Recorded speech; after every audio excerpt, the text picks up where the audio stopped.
You know that feeling when you're lying in bed at 2 a.m.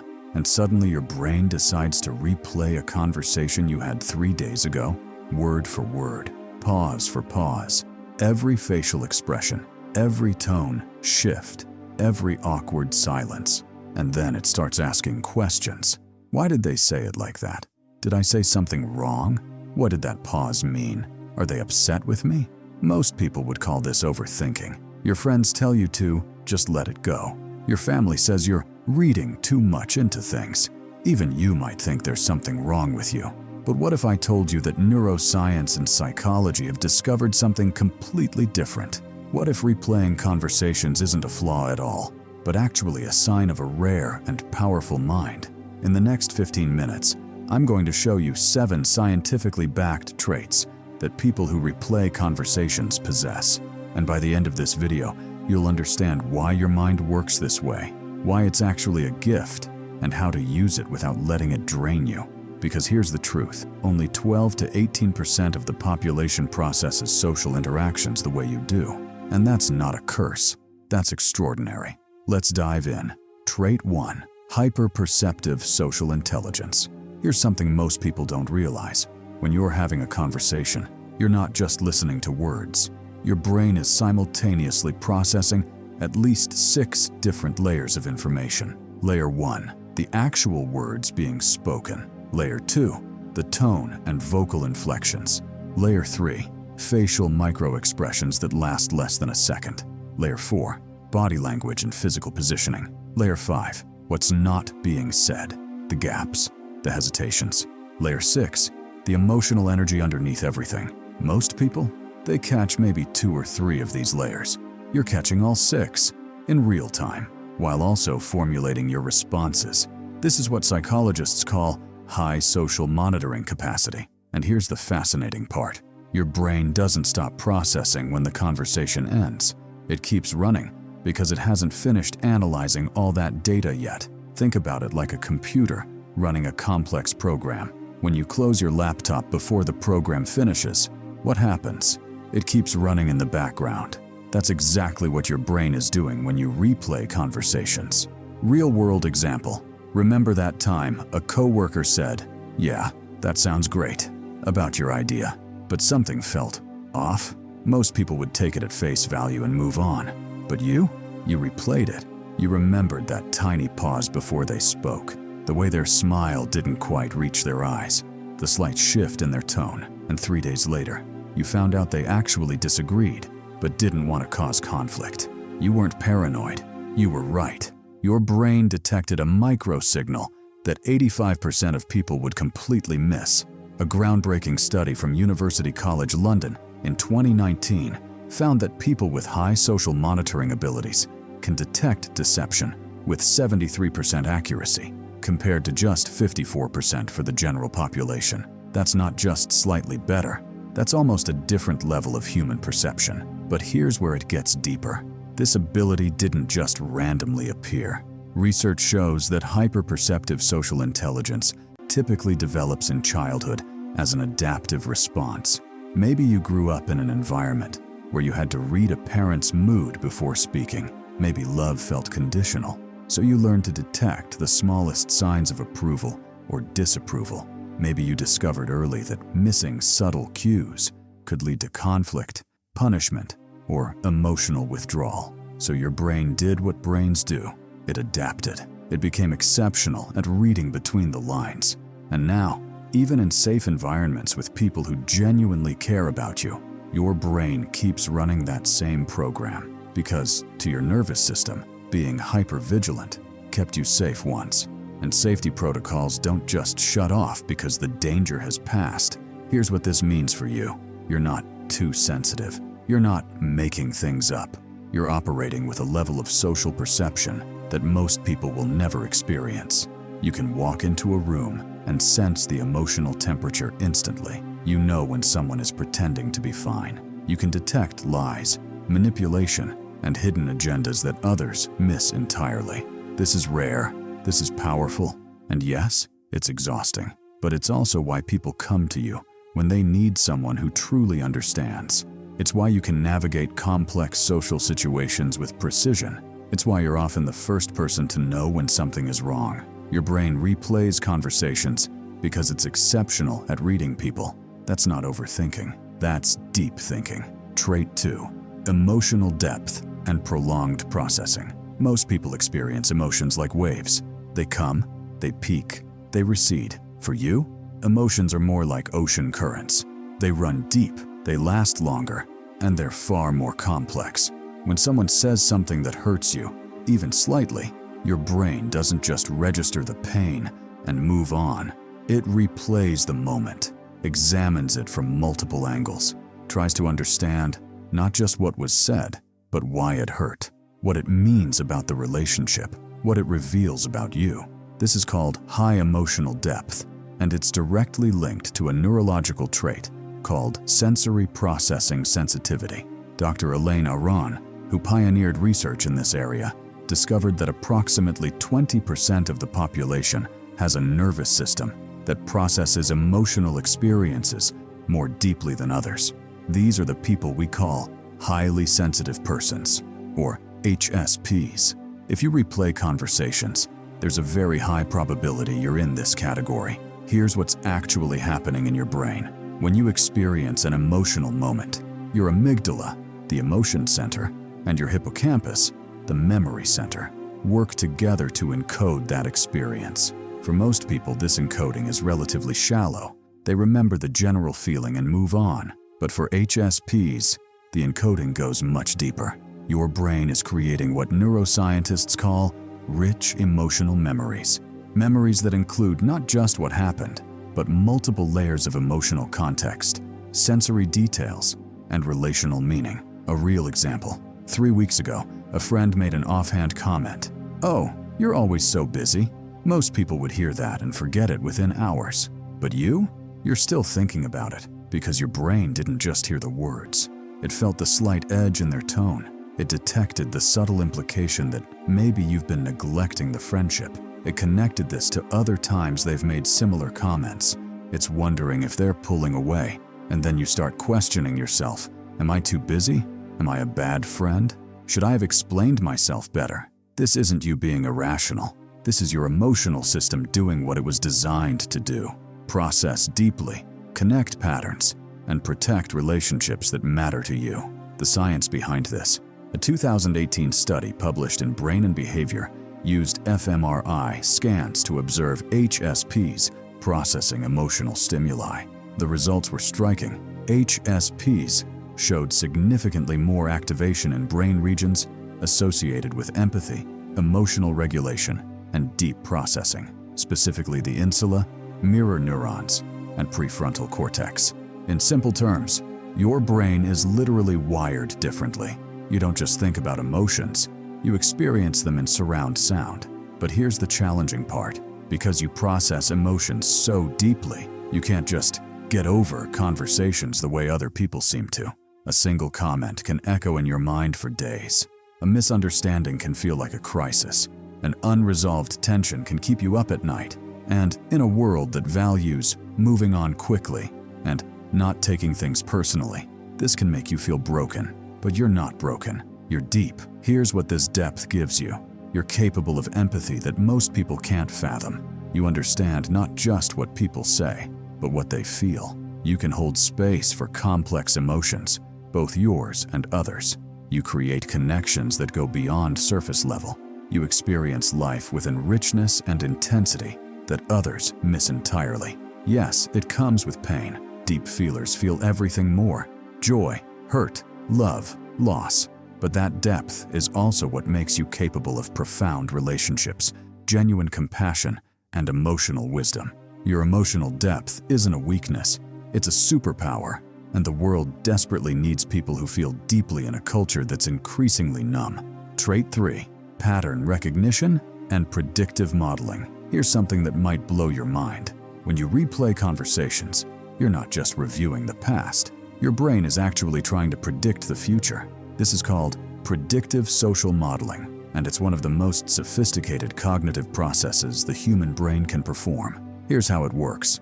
Your brain is constantly collecting data from every interaction you have. It's looking for patterns in how people speak, how they react, what they do when they're upset, what they say when they're hiding something. When you replay a conversation, you're essentially running a simulation. Your brain is asking, based on how they responded, what are they likely to do next? This tone is similar to when X happened before. Is the same thing happening now? Their body language shifted at this exact moment. What triggered that? They used this specific word. What does that reveal about their true feelings? You're not obsessing. You're analyzing data and running probability assessments. A real-world scenario. You had a conversation with a friend. Everything seemed fine on the surface, but there was something in the way they said, "We should hang out soon." It was slightly less enthusiastic than usual. Most people wouldn't even notice, but you did. So your brain starts replaying. It compares this interaction to previous ones. It notes the difference in energy. It recalls that they've been less responsive to your messages lately. It connects these micro-patterns and generates a hypothesis. Something has shifted in this friendship. And here's the thing, you're usually right. The neuroscience, a landmark study from Princeton University's Neuroscience Institute, discovered that people with high pattern recognition abilities show increased activity in the dorsolateral prefrontal cortex, the part of the brain responsible for complex problem solving and future planning. What this means, your brain isn't just remembering conversations, it's using them as data points to map out social dynamics and predict outcomes. This ability typically develops as a survival mechanism. If you grew up in an unpredictable environment, where a parent's mood could shift suddenly, where you had to manage other people's emotions, where you learned that anticipating reactions could prevent conflict, your brain became exceptionally skilled at pattern recognition. Here's why this matters. When you get a gut feeling that something is wrong, that someone is upset, or that a relationship is changing, you're not being paranoid. Your brain has detected a pattern that your conscious mind hasn't fully processed yet. Research from the University of Amsterdam shows that people with high predictive social modeling abilities are 67% more accurate at detecting relationship problems before they escalate, 3.2 times better at reading subtle changes in group dynamics, significantly more successful at conflict prevention. But here's the exhausting part. While most people take social interactions as they come, you're constantly running simulations in the background. If I say this, they might respond like that. If they're upset about X, then Y might happen next. If this pattern continues, it could lead to Z. It's like your brain is playing chess while everyone else is playing checkers. This mental load is real, it's tiring, and sometimes you just want to turn it off and experience interaction simply, without all the analysis. But here's what you need to understand. This predictive ability has kept you safe. It's helped you navigate complex relationships. It's allowed you to avoid conflicts, protect yourself from toxic people, and maintain boundaries. You're not overthinking. You're thinking ahead. And in a world where most people stumble through relationships blindly, that's an incredible advantage. The key is learning when to trust your predictions and when to give yourself permission to stop analyzing and just be present. Trait 4. Metacognitive awareness and self-reflection. Here's where things get really interesting. When you replay conversations, you're not just analyzing what the other person said, you're also intensely analyzing yourself. Did I sound stupid? Did I talk too much? Did I interrupt them? Should I have said that differently? Did they think I was being weird? Was my joke actually funny or just awkward? This is metacognition, thinking about your own thinking, and it's far rarer than you realize. The research, a comprehensive study published in Nature Neuroscience in 2020, found that only about 23% of people engage in regular, deep self-reflection about their communication and behavior. The other 77%, they go through interactions without deeply examining their own role in them. But you're constantly running a self-analysis program in the background. Here's what's actually happening. While most people experience a conversation and move on, your brain creates what psychologists call a third-person perspective of the interaction. You're not just remembering what happened, you're watching it like a film, analyzing your own performance. When I said that thing about work, I noticed their expression changed. Did I overshare? Was I complaining too much? I should have probably asked them more questions instead. Why do I always talk about myself so much? Next time This level of self-awareness is actually a sign of high emotional intelligence. Research from Yale University's Center for Emotional Intelligence shows that people with strong metacognitive abilities score significantly higher on measures of empathy and perspective-taking, relationship, satisfaction, personal growth and development, adaptive communication skills. But here's the double-edged sword. When self-reflection is balanced with self-compassion, it's incredibly valuable. It helps you grow, learn from mistakes, and become a better communicator. But when self-reflection turns into self-judgment, it becomes painful. You stop replaying conversations to learn and start replaying them to criticize yourself. Every awkward pause becomes evidence that you're socially incompetent. Every misplaced word becomes proof that you're not good enough. Every moment you wish you could take back becomes ammunition for your inner critic. A specific example: you're at a social gathering. Someone asks you what you do, and you give your answer. But as you're speaking, you notice you're talking a bit faster than usual. Your hands are moving a lot. You're maybe giving too much detail. Later that night, your brain replays this moment on loop. Why did I talk so much? They just asked a simple question. I'm sure they thought I was weird. I always do this. Why can't I just give a normal answer like everyone else? I'm so awkward. They probably don't want to talk to me again. Sound familiar? Here's what you need to understand. The fact that you care so deeply about how you communicate, how you're perceived, and how you impact others is actually beautiful. It means you're someone who values authentic connection. You're someone who wants to show up well in the world. Most people don't think about these things at all. They say whatever comes to mind, never questioning their impact. They move through interactions with zero self-reflection. But you care. You think. You analyze. You want to do better. The research on self-compassion. Dr. Kristen Neff, the leading researcher on self-compassion, has found that people who combine high self-awareness with high self-compassion experience 56% less anxiety around social interactions, significantly higher life satisfaction, better emotional regulation, stronger, more authentic relationships. The key is shifting from, "Why am I like this?" to, "What can I learn from this?" From, "I always mess up," to, "I'm human and I'm learning." From, "They must think I'm weird," to, "I showed up authentically," and that takes courage. Here's the truth. Your self-reflective mind is a gift. It's what allows you to grow, evolve, and develop self-understanding that most people never achieve. Yes, you'll make mistakes. Yes, you'll say things you wish you hadn't. But the fact that you notice, that you care, that you reflect, that's what makes you capable of genuine growth. You're not being too hard on yourself because you're broken. You're holding yourself to a high standard because you care about being a good human. And that's rare. That's valuable. The goal isn't to stop reflecting. It's to learn to do it with kindness instead of criticism. Trait 5. Trauma-informed hypervigilance. Now we need to talk about something deeper, something that might explain why you replay conversations with such intensity, especially the ones where you might have said something wrong or where someone might be upset with you. This trait is called hypervigilance, and it's often rooted in your past. What is hypervigilance? It's a state where your nervous system is constantly scanning for potential threats, even in situations that are objectively safe. And for many people who replay conversations obsessively, this hypervigilance developed early in life as a survival response.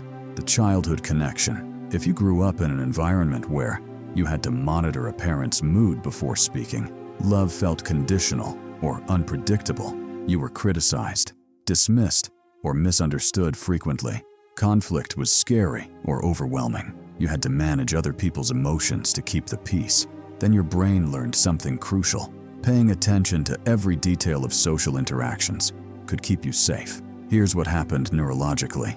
Your developing brain created what's called a threat detection system. Every conversation became a potential minefield. Your survival depended on reading people accurately, predicting their reactions, and adjusting your behavior accordingly. So you learned to notice everything. The slight edge in someone's voice that meant they were getting angry, the subtle shift in facial expression that indicated disappointment, the pause before a response that suggested you'd said something wrong, the change in energy that meant you were about to be criticized. Your brain became exceptional at this because it had to be. It was protecting you. But here's the problem. Even now, years later, in relationships that are safe, with people who genuinely care about you, your nervous system is still running that same program. When you replay a conversation, asking, "Did I do something wrong? Are they mad at me? Am I safe here? What do I need to do to avoid rejection?" That's not overthinking. That's a trauma response. Your brain is doing what it was trained to do. Scan for danger, analyze threats, and prepare defensive strategies. The research, Dr. Bessel van der Kolk, one of the world's leading trauma researchers, explains that people who experienced relational trauma in childhood often develop what he calls relational hypervigilance. Their brains become wired to detect any sign of emotional withdrawal, disappointment, or anger in others. A study from the National